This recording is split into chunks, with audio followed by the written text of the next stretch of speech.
First of all, I'd like to talk about the Azure Storage platform. The Azure Storage platform is the Microsoft's cloud storage solution for modern data storage scenarios. There are so many benefits of the Azure Storage platform because it offers uh, highly available and it also scalable according to our requirements. The data is protected via their storage security systems, and it is also durable. So apart from that, uh, Azure Storage data objects can be accessible from anywhere in the world via the APIs, the REST APIs. Not only that, it also provides some libraries to facilitate the developers to building applications using these Azure Storage services that support many programming languages like Java, .NET, Python, Go, and etc. So um, at the same time, we can use the Azure portal uh, as a UI interfaces to uh, to use those Azure storage services.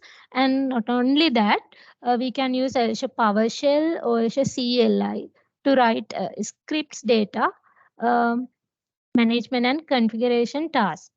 So we can to configure these facilities, we can use either Azure CLI or PowerShell or the Azure portal. And here I have mentioned some benefits that we can achieve by using Azure Storage. Uh, the first one is durable and highly available. Durable and highly available uh, means in the sense that redundancy. That redundancy ensures that your data is safe in the event of transient hardware failures or any natural disaster events like that. And you can also option to replicate data across data centers or geographical regions for additional protection from local natural disasters and catastrophes. So data replicated in this way remains highly available in the event of unexpected outage. The second benefit is security. All data written to an Azure storage account is encrypted by the service itself. So Azure Storage provides you with a fine grained control over who has access to your data. There are some mechanisms called SAS uh, to you can create a shared access signature which you can manage that sorry you can manage it who can access your data um, and what is the time period that you are giving access to some of your files to that different parties likewise.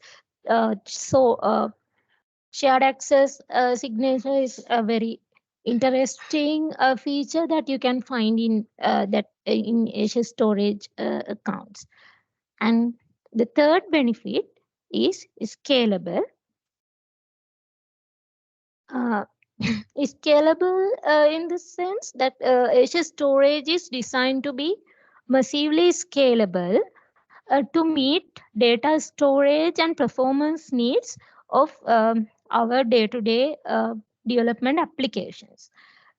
And it's also a managed one, so you don't need to manage hardware maintenance and updates and things like that. Azure handles all the critical issues like hardware maintenance, updates, likewise for you. So it is easy to use.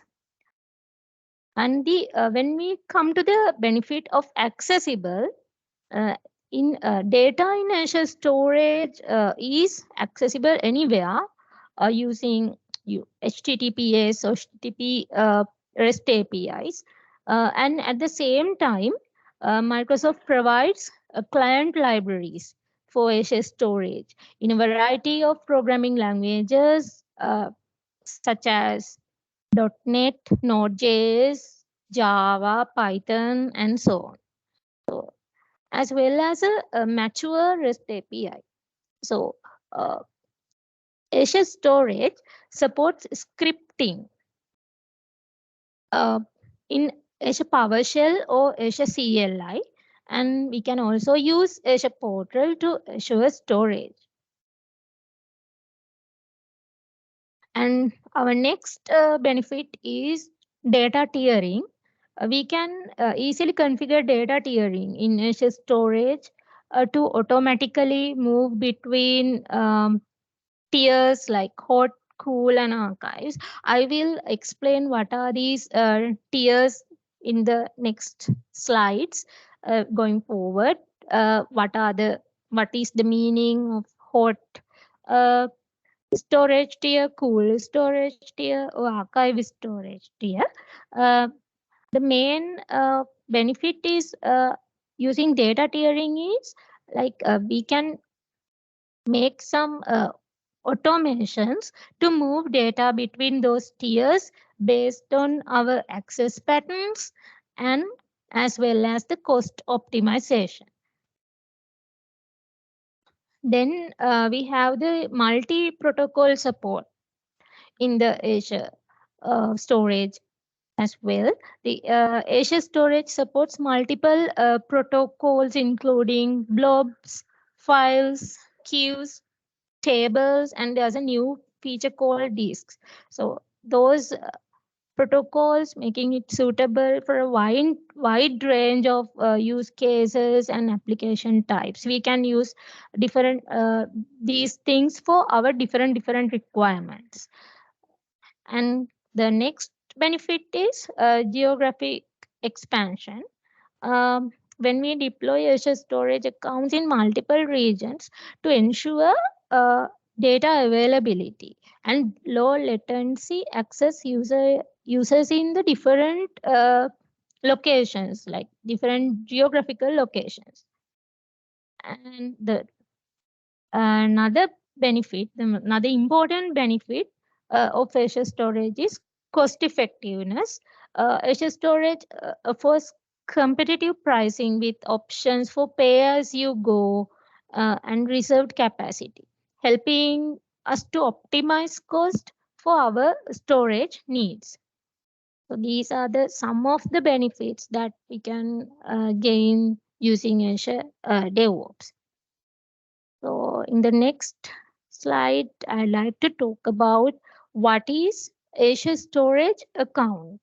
Uh, Azure Storage Account is a versatile and reliable cloud storage solution that can address a wide range of data storage and management requirements for a business of all sizes. Even the business is a small scale or a large scale, there are so many wide range of options that we can use in Azure Storage account. So we can any business can use that. A storage account is we can introduce this storage account as a container that binds the set of different Azure storage services, including Azure blobs, Azure files, Azure queues, and tables. And it also provides different types of storage accounts. Each type, uh, each type supports unique features and also has unique pricing models. So when we are going to create a Azure storage account, we can consider these differences and we can think about what are the requirements, what are our requirements, and select a suitable uh, Azure Storage account type. Here we can see different types of Azure Storage account that I have mentioned in the previous slides. There are, I have mentioned here, like 5 different storage account types.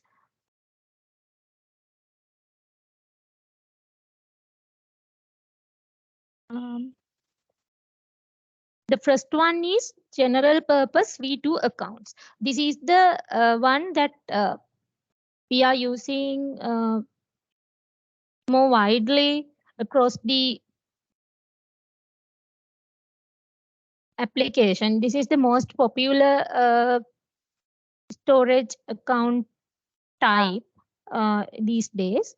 It is a basic storage account types for blobs, queues, files, and tables, and it is recommended for most scenarios using Azure Storage. Uh, the second one is general purpose V1 accounts. Um, but now we are not using these types of account because it's outdated. It's a legacy account type. Uh, so we are not using this, but it is there. Uh, it is also used for blobs, files, queues, and tables. Uh, the Microsoft recommended to use general purpose V2 accounts instead of V1 when it is possible. Then the third one is block blob storage accounts. Storage accounts with premium performance characteristics for uh, blobs and append blobs. It recommended for scenarios with high transaction rates or scenarios that use smaller objects or require consistency low storage latency. The fourth one is file storage accounts. Uh, File storage accounts is holding files with but premium performance characteristics. Recommend for enterprises or high performance scale applications. The fifth one is blob storage accounts. It's also an outdated and legacy storage accounts for blobs. Microsoft Azure recommends use general purpose V2 accounts instead of blob storage accounts when possible.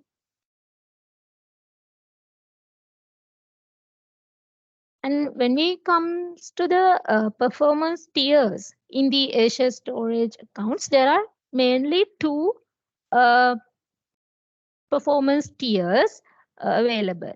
The first one is standard performance tier, and the second one is the premium uh, performance tier. When we talk about the standard uh, performance tier, standard storage is backed by magnetic hard drives like HDD and provides lower cost per GB. So it is good for bulk data storage applications which do not require highly access performance. The second one is the premium performance tier. Uh, Premium performance tier is actually expensive than the standard performance tier. It is designed for high performance workloads that require low latency and high input output operations per seconds. Uh, the disk that they are using in the premium storage tiers are the solid state drives, which provides faster read and write speeds compared to the standard storage. Premium storage also supports larger disk sizes, like up to 64 terabytes a disk, which is used to large scale enterprise workload. Now we have a kind of a comparison of these performance tiers with regards to different characteristics. Uh, the first one is storage media. Uh, the premium storage is using solid state drives. Standard storage is using hard disks. And input output operations per seconds. In premium, you can have up to 200,000. In storage, we can have up to 20,000. Throughput is in premium up to 2000 megabyte per second. In standard storage is up to 60 megabyte per second per disk. Uh, in this sizes, we can have up to 64 terabyte disk in premium storage, while we can have up to 32 terabytes in standard storage.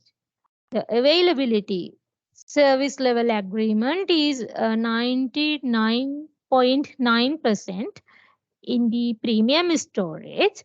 For standard storage, it is 99%, 99.99%. So redundancy, maybe redundancy is a new word for you. I will explain what is redundancy in the upcoming slides. Uh, redundancy means like ensuring availability uh, in the data. So in premium storage, there are two types of redundancy strategies, that local redundant storage, which is called LRS, and zone redundant storage, which is called ZRS. In standard storage, we have LRS, ZRS, and geo redundant storage, GRS. So cost, when it comes to the cost, premium storage performance tier is very expensive, uh, but the standard storage performance tier is bit less expensive, which compared to the premium storage. And when we talk about the use cases, the premium storage performance tier we can use for databases, high performance computing, big data analytics, online gaming, financial trading, and real time data processing, things like that. Standard storage we can use to backup, keep backups, file sharing, archiving, and normally common workloads. This is the comparison of the two performance tiers. Now, let's move to Azure Storage service types. In the Azure Storage account, they are providing different types of services. The first one is blob storage. The second one, table storage. The third one is file storage. Fourth one is queue storage. And the fifth one is disk storage. So let's talk about each and every storage service types in the next slide. First, I would like to talk about the Azure Blob Storage because it's the most popular storage in the industry.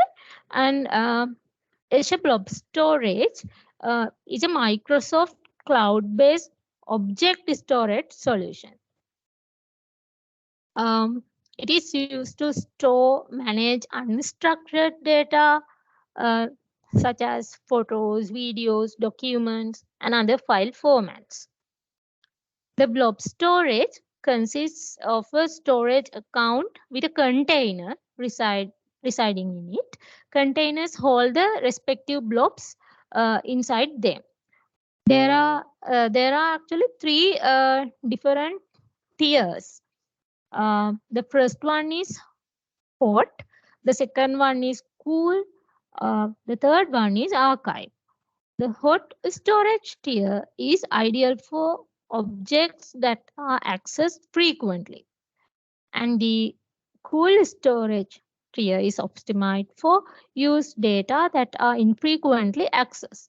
This is a less expensive option when compared to the hot storage tier. Archive storage tier is optimized for data that is rarely accessed, most used for archiving or backup data. It is the least expensive service. So, according to our requirement, we can select which is the service tier that we are going to use for our applications. And we can automate moving files between those tiers um, according to our requirements as well. Here there's a small image that we can understand about how this blob storage works. In the Azure Storage account, we can create containers. Inside the containers, we can uh, save our blobs as the objects. Now, I would like to talk about Azure Table Storage. Microsoft Azure Table Storage behaves as a service that stores structured NoSQL data inside the cloud. So the storage is very scalable and at the same time very cost effective to keep data in. There are three main properties we can find inside the Azure table storage. The first one is the table, the second one is entity, and third one is properties. Let's see what are those properties. That table is a group of entities. Tables do not enforce a schema on entities, which refers that one table can contain entities that have different sets of properties. An entity is a collection of properties like a database row. An entity in Azure Storage can be up to 1 megabyte in size. An entity in Cosmos DB will be up to 2 megabyte in size. Properties. The properties is a name key value pair. Each entity can comprise up to 252 properties to store data. Each entity also has three system properties that state a partition key, a row key, and a timestamps. Uh, Entity's row key is the unique identifier within a partition. It is acting as the primary key in our normal SQL databases. Here's the simple overview of the Azure table storage. Here you can see there's a account, the Azure storage account. Inside the table, we have different types of tables. In the tables, we can entity objects and columns. Now we can move to the Azure storage files. Azure Files provide fully managed file shares in the cloud. It is designed to support the needs of the Azure virtual machine environment. It is approachable via industry standard service message block protocol. Azure file shares can be attached parallelly by cloud or on-premises deployments of Windows, Linux, or Mac OS, and it can cached on Windows servers with Azure File Syncs for quick access. At the same time, multiple VMs can share similar files with both read and write permissions. Here's a simple diagram of the Azure storage file. Here we have Azure Storage account. Inside that we have Azure File Storage. There's a file share. We can create many file shares. The file share is containing tools, directories. We can have multiple directories in a one file share, and inside a directory we can save files. It's the simple diagram of the overview of the Azure storage files. Now we can move to the Azure storage queues. Azure queue storage can be used to implement cloud-based queues. Queue storage is a type of storage that built to connect components of your application. It allows you to build flexible applications with decoupled and independent components that rely on asynchronous message queuing. Each queue maintains an inventory of messages. Application components access a queue employing a REST API or Azure supplied client library.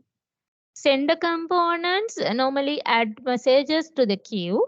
Messages are retrieved from the front of the queue for processing by the receiver components. Queue can have multiple senders and multiple receivers. Now we are talking about the replication strategies of the Azure storage uh, services. The replication, in the sense, Azure storage always stores multiple copies of your data to ensure that your storage account meets its availability and durability targets, even in the phase of failures, including hardware failures, network or power outages, and massive natural disasters. There are like 6 different replication strategies that we are using here. The first one is local redundant storage. In short term, we are calling it as LRS. LRS copies your data synchronously 3 times within a single physical location in a primary region. LRS is the least expensive replication option, but it is not recommended for applications requiring high availability or high durability. Zone redundant storage.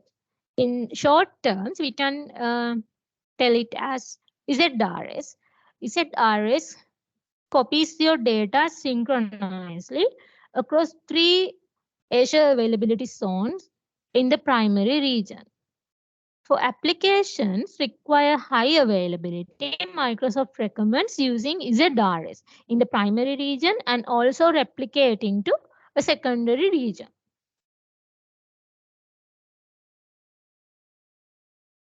The third one is geo-redundant storage. Geo-redundant storage copies your data synchronously 3 times within a single physical location in the primary region using LRS. It then copies your data asynchronously to a single physical location in the secondary region. Within the secondary region, your data is copied synchronously 3 times using LRS. The fourth one is geo-zone redundant storage. In short terms, we call it GZRS. GZRS copies your data synchronously across 3 Azure availability zones in the primary region using ZRS. It then copies your data asynchronously to a single physical location in the secondary region. Within the secondary region, your data is copied synchronously 3 times using LRS. Our fifth and sixth options are read access geo-redundant storage and read access geo-zone redundant storage. Geo-redundant storage with GRS or GZRS replicates your data in another physical location in secondary region to protect against regional outages. With an account configured for GRS or GZRS, data in the secondary region is not directly accessible to users or applications unless a failover occurs. Here I have some screenshots in the Azure portal when you are going to create a Azure Storage account by yourselves. So you can refer these process to try out uh, creating a Azure Storage account for you and do some testings by yourself. When you log into the Azure portal, you can see you can see this button with a plus mark, create a resource. You can click on that. When you click on that, there are so many services available. So you can either type the your required Azure service in this search bar. Let's say that we are going to type storage, then it is coming here and we can click on it. Now we can create a new storage account. So we have to click on that add button. Then we are getting a form to fill. The form we have to select the subscription and resource group. If you don't have a resource group, you can create a new resource group from here as well.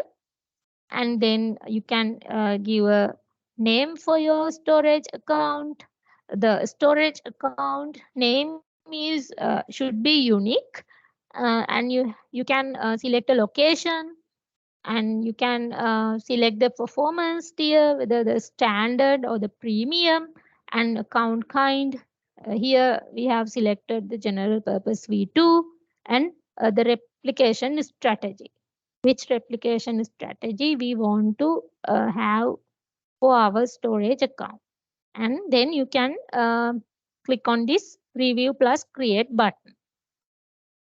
After that, you will get a full review validation pass message and the data that you have entered into the form in different tabs.